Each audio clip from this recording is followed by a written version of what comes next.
Hello and welcome to the News9 Plus Show on the world's first news and current affairs OTT platform, News9 Plus. Elon Musk is $36 billion richer since returning from his trip to China. Before the China trip, the Tesla CEO was to visit India, meet Prime Minister Narendra Modi and announce a $2 or $3 billion electric vehicles factory for India, along with some announcements related to Starlink. But then he cancelled a much hyped trip, citing very heavy Tesla obligations. And a week later, Elon Musk was in China. Why did Elon Musk choose to go to China rather than visit India? And what happens next? Joining me to discuss this are Subhomoy Bhattacharjee, Vinkesh Gulati, and my colleague Justin Thomas in the studio here. Gentlemen, welcome to the News9 Plus Show. Justin, I want to start by asking you this, since you've been tracking the Musketeer for more than a year now. How did Elon Musk change tracks? See, Sandeep, if you see in 2023, in India about 1 lakh EV cars were sold. Right. At the same period, Elon Musk sold 6 lakh cars in China, right. EV cars in China. So that clearly sets up the difference between India and China for Elon Musk. Absolutely, and he's $36 billion richer. Exactly, and within that 1 week of his visit, when he visited China, and his stocks skyrocketed.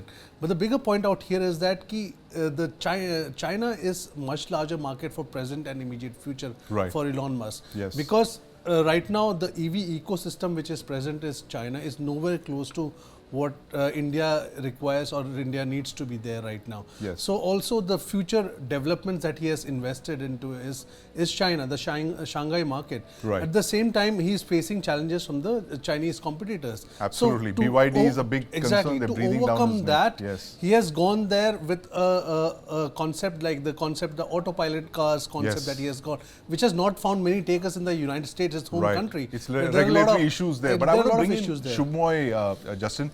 Subhomoy, Elon Musk changing tracks, his China plus one strategy seems to have been a decoy, some would say. What explains the trajectory that he's on currently? He looking Delhi, heading Beijing. How do you explain what he did? Yeah, basically, see, one of the most important factor, I was just listening to what Justin was saying, and he made some very important point. But the critical point out here is Tesla, for the first time since 2020, is facing a decline in revenue. Right. That the first thing that the shareholders will do is hammer him badly for that. Right. India is long-term play. China is the short-term play. Yes. China, he's already there. He's got. Right. He just needs to get them to approve the fully automatic vehicle. Yes. And basically the data relocation issue. Right. Well, he's got that pass. He's gone past that hump. He's now fine. His China strategy is working. He's got nothing to do with India. Right. So Okay. He'll come with his money later on. Right, he'll come with the money later on. Just an interesting perspective from Subhomoy there, that China is actually the short-term bet and India is the long-term bet, and it's only a matter of time before Musk will come to Delhi. As they would say once, that only Nixon could go to China and probably, only Musk can come to Delhi. But Vinkesh, you see, what Subhomoy just said, that India is the long-term game for Elon Musk, and I think the government seems to have rolled out the red carpet, as it may, for Elon Musk. Do you see him coming here at some point later this year, as he's promised to? I agree to both of the panelists, Justin and Subhomoy, because see, very frankly, the immediate problem for Elon Musk was China, which this technology had to get approval. And you saw the immediate returns also. Yes. He just signed it. He haven't yet launched it or done a project. It's just signed, and he becomes so much richer. Right. Whereas India is a long-term project, and it's not only electric vehicle in India. It's majorly talking on the space side also. Absolutely. The Starlink satellite system what India has. Right. So he also wants to benefit from our NASA's capability and space things also. So I feel he has done right on his part. I do agree, as Elon Musk is, he has always been unconventional. He has never thought about what people think about himself. He talks to Indian PM where everybody wants to get an appointment and meet him, and gets a left turn towards China. Right. But on the other hand, I feel India is still ready to welcome him, and he has India in his foresight to come in, because it's not just electric vehicle for him. It Yes. will be made in India for the world, not for China. Right. For the Asia part, I feel Indian factory will become a major manufacturing hub, and additionally, the space will help him. Right. One thing we should also consider: India is a very price-sensitive market. Yes. For Elon Musk to come in India and plan something, he'll really have to think hard and strategize. 1 lakh EV sold on an average price of what, 12 or 13 lakhs. He Right. doesn't have a product at that price. His lowest price is around 30, 35 lakhs. Yes. And him thinking of making a car affordable for India and then exporting to all over the world is a strategy which it will take time. Initial agreement what Indian government will have will be only for 8,000 cars for the first 3 years. I don't think so. That's a big number for Right. him Right. or his shareholder to show the effect. Yes. So this is the future. It's the future, and Justin, we were talking about just before the recording about how that low-cost car is on Elon Musk's radar, that $20,000, $25,000 car. What do we know about it so far? I think it's still a challenge whether he will make it in India, because his 3 factories, which are in Shanghai, in Germany and the US, Yeah. still has capacity enough to make more cars. Right. So I think first he is going to ensure that the optimum level in these 3 factories are completely done.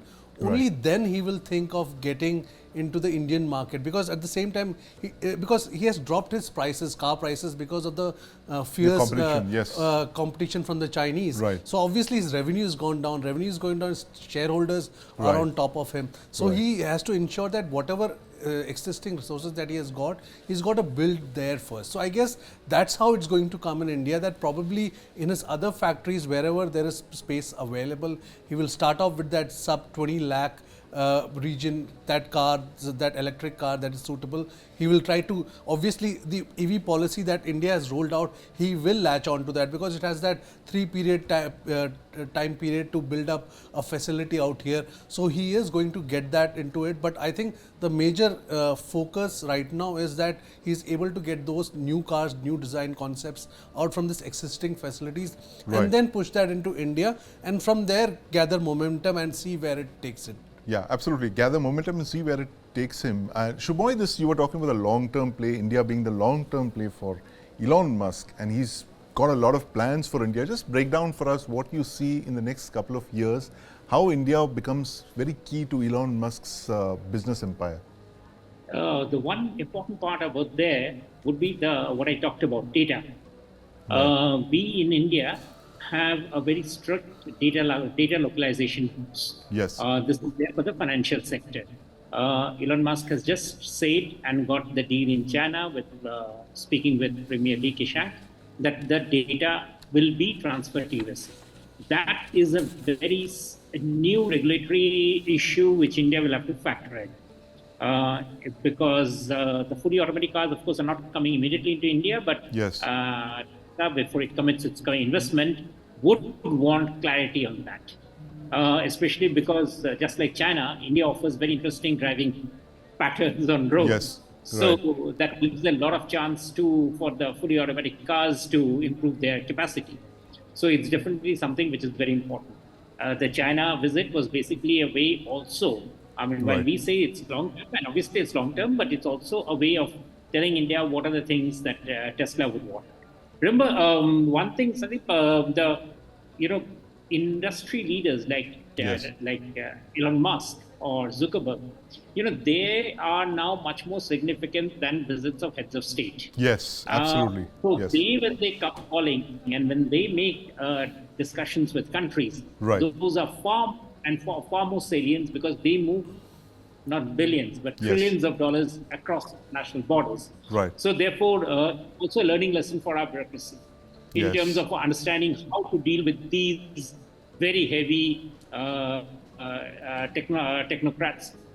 You have them in the defense sector, you will have them in the consumer sector, you will Yes. have them in every possible sector. It's something that the India in the new government will have to be getting aware of, Right. without just saying that we want it our Right, absolutely. And Sandeep, Vinkesh, if I could just add something, yes, Justin. that the data part, the Chinese again played a very interesting role out here also, because while they agreed to give Musk that access, at the same time they had said that they're going to fit Chinese software into the Tesla cars out there. So what it does is that, just like the ecosystem that Tesla built and which BYD is now taking help of, the same software is going to be definitely going to be used by these Chinese companies to again develop this very cars, the automatic cars, the autopilot cars in a way. So China is extracting its pound of flesh while giving off this data, which India will have a challenge to face. And the fact that Tesla's driverless cars in China use Baidu. Yes, exactly. The Baidu software. That's the software that they are going to put in this ones also. So that way, BYD is obviously going to get access to that, the data and all that. So that is again a plus point for China. So it's you know, while they are giving those data, they're ensuring that they're getting their share of area required that for the companies in China. Vinkesh, you know, there's another interesting player who nobody really talks about a lot. That's VinFast. That's Vietnam's fastest and biggest electric car maker. Should India kind of reach out to Pham Nhat Vuong, the founder of VinFast? And you know, if Musk can't make it, then I'm sure the VinFast CEO has time for us. Do you think that India should also play this, you know, Musk +1 game? Because, I mean, let's face it, we need to get all the options we can in the EV space, where we are kind of falling back behind the rest of the world. See, India is playing that. It's not that India is not giving due importance to VinFast, but we should also consider the comparison between VinFast and the Tesla. VinFast is only successful as of now in Vietnam. Their US foray also didn't work well. No doubt they are relaunching it. In India, they have already tied up for a factory. But the kind of product VinFast have and at the price point what they have, Indian retail customers are still far off from going towards them. The car quality, the product quality. I'm not saying it's substandard. It's a very good vehicle. There are a lot of dealers who have gone to Vietnam to see that, who wants to become partners to VinFast.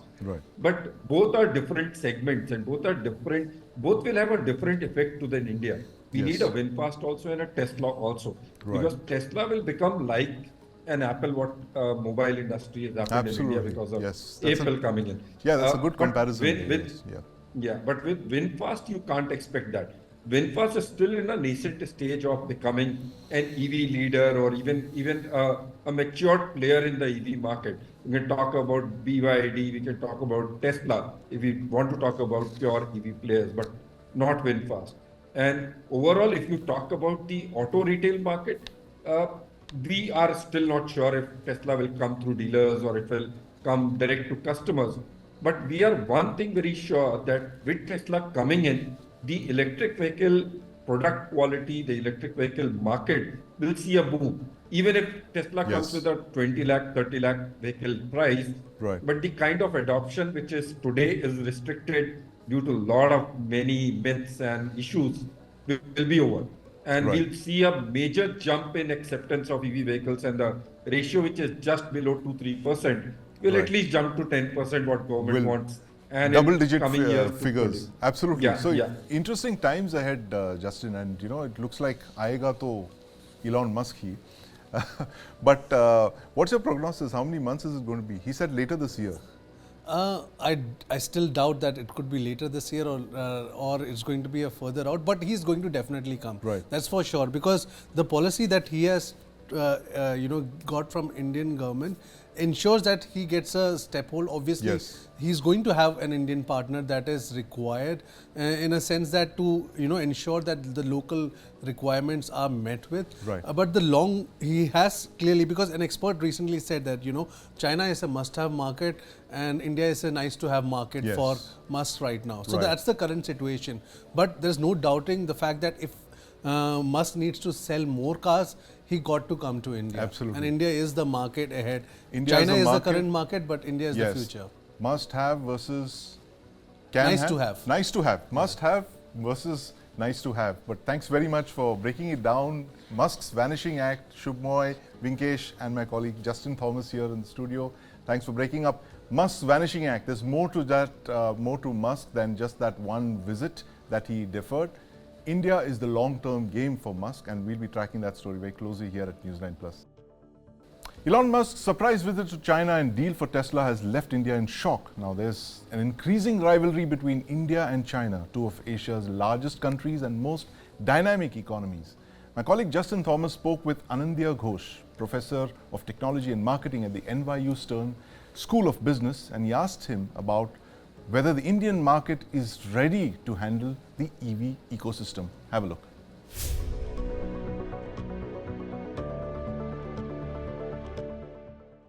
I would say that these interactions that Mr. Musk has with the Indian government and the postponed visit can be seen as a business, as a blend of business strategy and perhaps like navigating complex regulatory environments. So let's look at a few points, right? Like the first thing is, if you think about business strategy and market entry, then Musk's interest in expanding Tesla's operations into India at aligns with the company's goal of capturing new and emerging markets, right? India is a huge market, rapidly growing economy, presents a very lucrative opportunity. One of the main hurdles for India has been on the regulatory front with respect to like countries' import tariffs and regulations. And so India has significant tariffs on imported cars as part of its push to encourage local manufacturing. And Mr. Musk has, voiced concern about these tariffs, which makes Tesla's cars a lot more expensive. Another critical factor I would say for Tesla before committing to the Indian market is the availability of adequate charging infrastructure and the possibility of setting up local production, facilities. And another factor I would say that the postponement of Mr. Musk's visit to, your question, I would say it can be attributed to several factors, such as the need for more time to negotiate with the Indian government. There are some of these unresolved regulatory challenges I mentioned with the tariffs and the charging stations. But there could also be some broader strategic shifts within Tesla, given that China's Shanghai's gigabit factory is one of the most important things for them.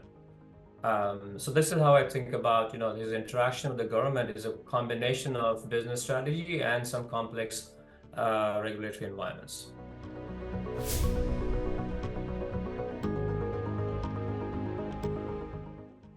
Very crucial. So first of all, China is the largest market for electrical vehicles globally, driven by the government policies favoring EV technology and sort of a growing consumer appetite for, sustainable transportation. And Tesla has experienced substantial sales in China. Tesla's gigabit factory in Shanghai, like I mentioned, established its first manufacturing facility outside of the US. It's pivotal for its strategy. This factory, the Shanghai factory, not only serves the Chinese market, but also serves as an export hub for Europe and other Asian markets. And from what I recall, the production capacity of Shanghai factory is critical in meeting Tesla's global supply chain. Third, China is a very competitive EV market of its own with numerous domestic players. There's BYD, there's NIO, there's XPeng. So Tesla's presence in China puts it directly in competition, with these established brands. And this competitive environment would require Tesla to innovate even more and adapt its offerings. China is number 4, I would say, on the supply chain front and raw material front. China is important because it's a global leader in production and processing of several key materials, for EV batteries, such as lithium, cobalt, what we call the rare earth materials. So China is a big source of that. So I think from all of these perspectives, China's role in Tesla's global strategy is multifaceted. It extends beyond just a sales market. It includes production, it includes supply chain logistics, strategic insights into one of the world's most rapidly evolving automotive landscapes with significant competitive domestic competition. So for all these reasons, I think China is an extremely crucial market for Tesla, encompassing both its operation and the strategic future growth.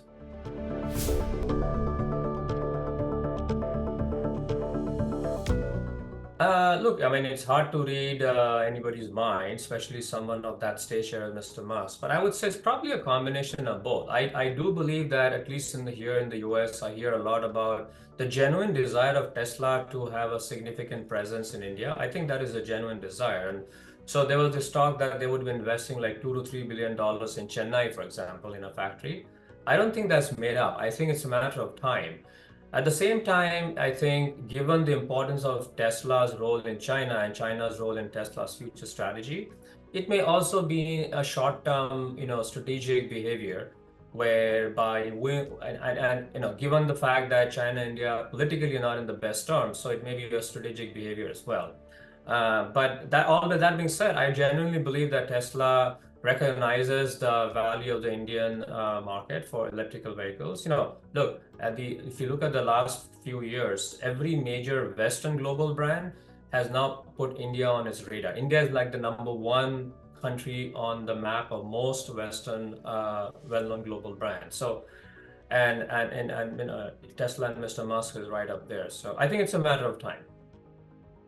We've all taken vaccine shots against COVID, 2 or more than 2 doses. Now, AstraZeneca, Oxford, the COVID-19 vaccine pharma giant, has admitted that COVID vaccines, Covishield and Vaxzevria, can, in very rare cases, cause thrombosis, thrombocytopenia syndrome or TTS. Now, AstraZeneca had partnered with the Serum Institute of India, the world's largest vaccine manufacturer, to supply the vaccine to the government of India. Covishield vaccine takers in India are in panic, and this has raised questions as to the safety of the jab that all of us took. And to talk about this fear, I'm joined by Dr. Sanjay Rai, Dr. Shahjanand Prasad Singh, and my colleague Nimriti Mohan in the studio. Gentlemen, welcome to the News9 Plus Show. Dr. Sanjay Rai, how valid are these fears that people have expressed about Covishield and the results that have been circulated in the Western media about people dying because of taking these Covishields, the blood clots? Break down for us the significance of these reports. This is not a unknown phenomena. We know this phenomena since the beginning. It's a rare phenomena. With any vaccine or any drug, some adverse events usually occur. Some are minor and some are very serious adverse events, right? So rare serious events may occur. So and the scientific community knows all these facts. In public health, what we do, we always do risk versus benefit. So risk and benefit analysis. If risk is like, suppose in this case, as mentioned by this AstraZeneca, that 2 per lakh, that means 20 per million, this type of TTS may occur, right? So if TTS occur, either heart attack or some brain stroke may occur because of this clotting factor phenomena. So 20 per million. If you compare with the vaccine, all these vaccines, including either Covishield or messenger RNA co-vaccines, majority of these vaccines were capable of reducing severity in almost 80 to 90% cases. Severity and so ultimately deaths. So if you compare the risk versus benefit, the risk is 20 per million. Benefit is if you are reducing 80 to 90%, that means per million the mortality rate was around 1.5% when the population was susceptible. The case here is when the population was susceptible. So that time the case fatality rate was 1.5%. That means 50% people were dying. Through vaccination, you can save almost 13 to 14,000 people, right? Because of reduction in the 80 to 90% mortality. So the risk is 20. So we can sacrifice our, the benefit is huge.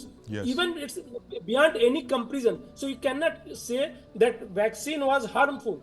The benefit was much more, as I said, it's beyond any comparison. So it's a wrong conclusion that because of vaccine people are dying. Definitely few people will die. We cannot say no, right? And this was very known to me and to the scientific community since the beginning of this, when we started COVID vaccination program. Dr. Singh, that's an interesting perspective there. Nivriti, you've also been tracking these vaccine cases, as Dr. Singh and Dr. Rai mentioned, that it's an acceptable risk at that point when it was, the priority was to save Indians from COVID. And very large numbers of us, more than 90% of Indians have taken Covishield. At this late stage, is it possible for Indians to join this petition that's been filed in the West? Can they join in these cases that have been filed against the pharma companies?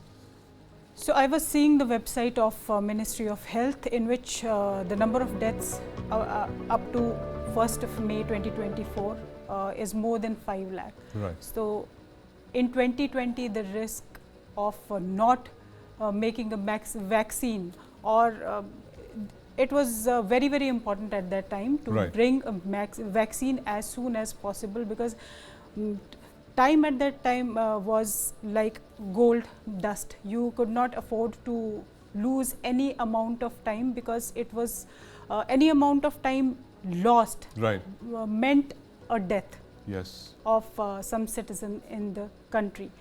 So it was very important to bring that vaccine as early as possible, as soon as possible. And at that time also this controversy was there, that the proper tests are not being conducted. It was rushed into production. Before administering it to the citizens, to the people of India. But then there was no option at that time.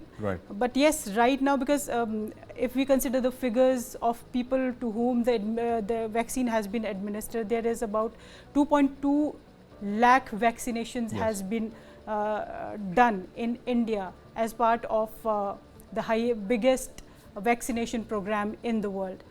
And out of 2.2 billion vaccinations, 1.7 billion is only of Covishield. And around 900 million have taken the second dose, 200 million have taken the booster dose as well.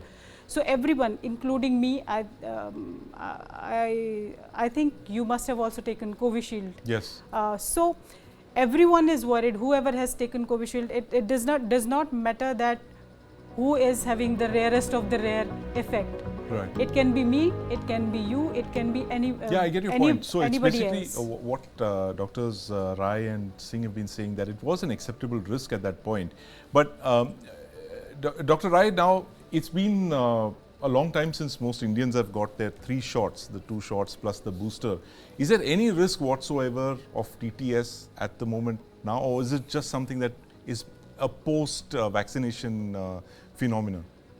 See, if you see for any vaccine, and the AstraZeneca, they have admitted that the first few weeks after vaccination have maximum risk, and that maximum risk is 2 per million. That means 2 per lakh, 0.0002%. So it's a rare phenomena. With time, the probability decreases. So even after 2 years, the probability is very low. Just like we cannot say no, there is 0 probability, because we don't have data. As a scientist, as a doctor, I cannot say without a data that there is no risk. So risk will be there, but just like I'm sitting here and suppose an earthquake occurs. So there is a risk always. The risk is there, but the probability is very less. Thank you very much, Drs. Singh and Rai, for weighing in on this very important issue that Indians are seized on. How safe is a vaccine? Very safe, our experts say. And thank you very much, Nivritti, for joining us. There's no need to panic.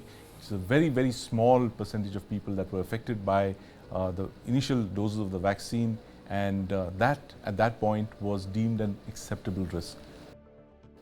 The T20 World Cup starts exactly a month from now, and India's 15-member squad has just been announced. There's intense speculation surrounding several positions in the team, like what position will Rinku play at, who will be the wicketkeeper and the wrist spinner. But now social media is abuzz with some other issues regarding the team selection.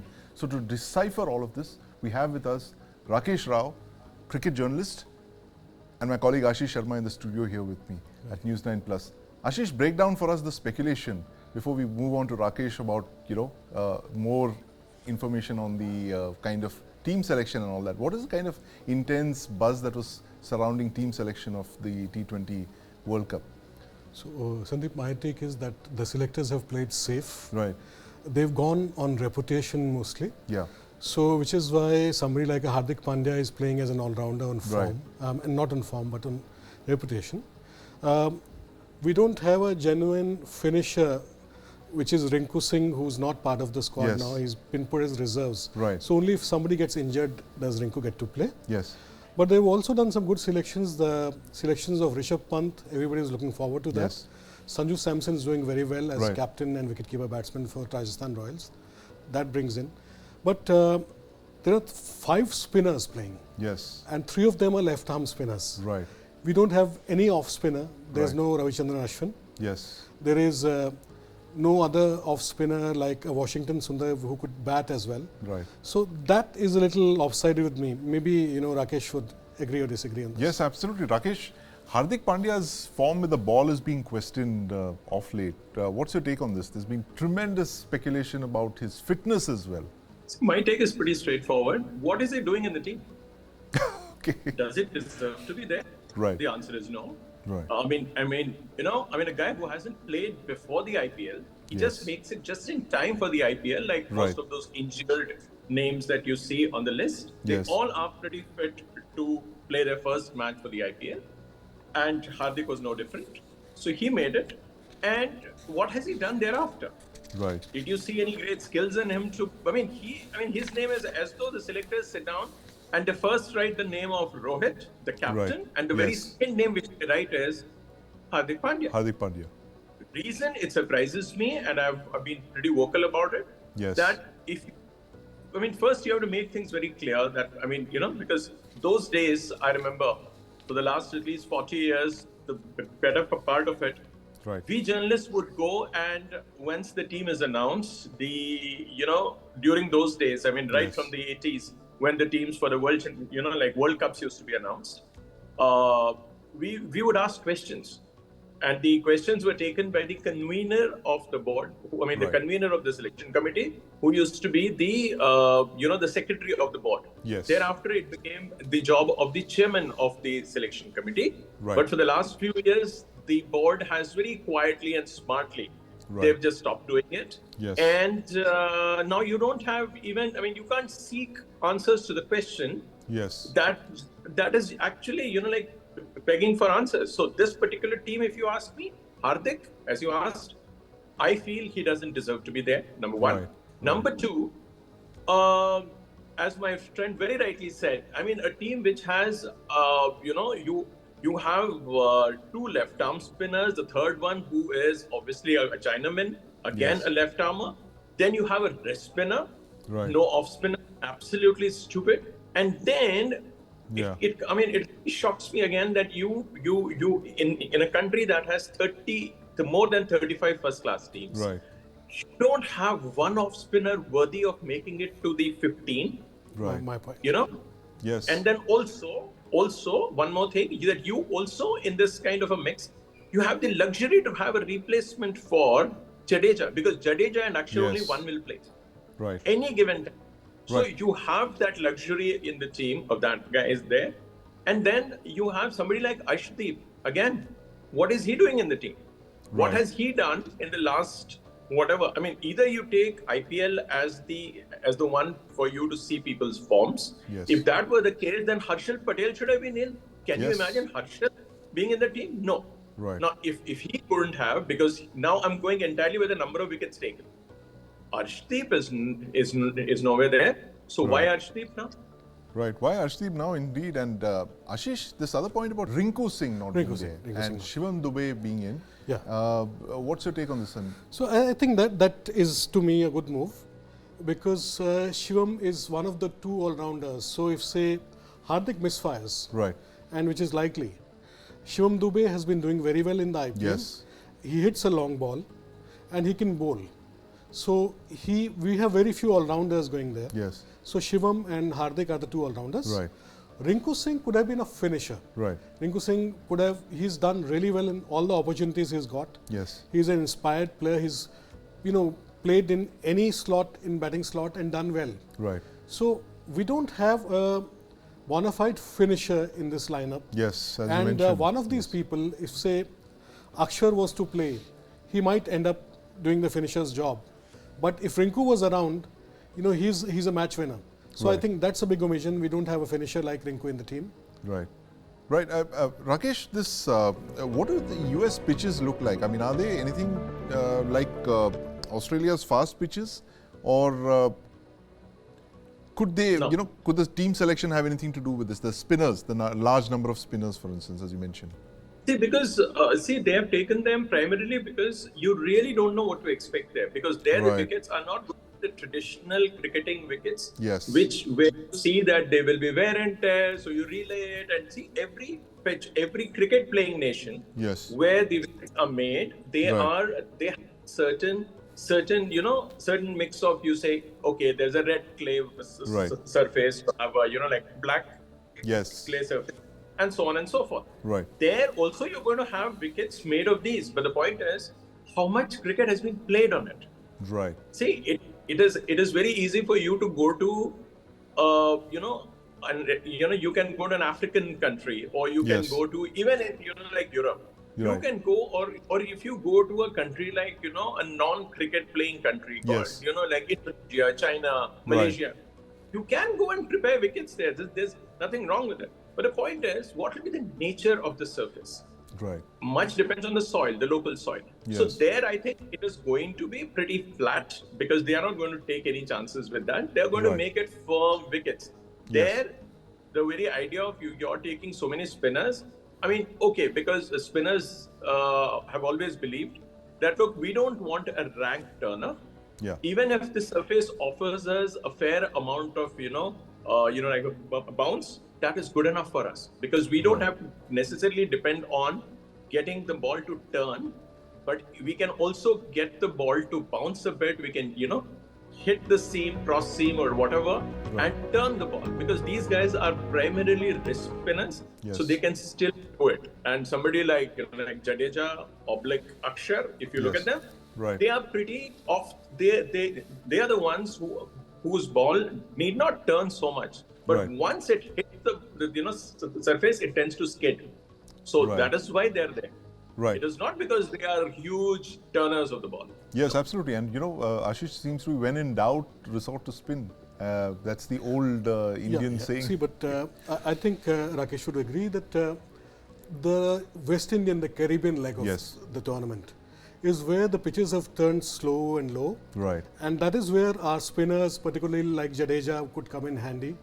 And, also these people, Yuzi Chahal is doing very well as a wrist spinner. So in the West Indian leg, the spinners might play.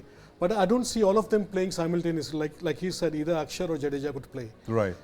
Three spinners in a T20 thing will still be a luxury. So that's a call they'll have to take. But they've played safe so far. Like you said, if IPL was the criteria, there would be many other players, putting their hand up. But there doesn't seem to be any kind of a justification or any answers sought or any given. But last question, Rakesh, before we go. The choice of the United States as a cricket venue, strange. It's the first time that cricket, T20 tournament is being played in the US. Is there some hope that, at some point it will become like a Sharjah, for instance, which was this huge destination? You had a very large Indian diaspora there. Is the Indian diaspora in the US big enough to justify a T20 World tournament being held there? Well, I'll answer it in two parts. Number one, you said why US? This thing, obviously, the commercial aspect. ICC wants to, they all talk about, taking the game to different countries, making it grow and blah, blah stuff. Forget it. It's all about hardcore moolah. If you have the sponsors, you have it there, of course. And the second part, obviously, the diaspora being there and a good number of Asians, being there, they are the ones who buy the ticket and go and watch. Very, very simple. You don't expect a casual American to go and buy tickets to watch India and Pakistan play. There will be a game, India versus Pakistan. You will see a full house. It'll only be people from these two countries. Indians and the Pakistani diasporas, Exactly. So now the point is whether the game is going to grow there. See, the effort has been made, and we know the quality of teams from US. Like US is also going to take part in the tournament, and then there also you'll see a lot of Indians who are settled there, second generation Indian, third generation Indian, taking part. You won't find hardcore Americans taking to cricket or making it to the national team for the World Cup. So that is one part of it. But yes, if it grows there, why not? I mean, cricket already, I mean, of course, if you see the ICC list, cricket is played in a good number of countries, whether it is China, whether it is France. I mean, you have n number of countries playing in the ICC tournament. But when you're talking about popularity, I still feel that America will be a good one, a good target to have. And if they can achieve something, then why not? Right. If they can achieve something, then why not? Thanks very much for breaking that up for us, Rakesh. That's a story that we'll be monitoring very closely. The IPL, my mistake, the T20 World Tournament begins a month from now, and we are discussing the choice of the location, the United States and the Caribbean, and of course the best squad for the T20 World Cup. But thanks very much, Rakesh and my colleague Ashish, for breaking it down for us so succinctly. Thanks for watching.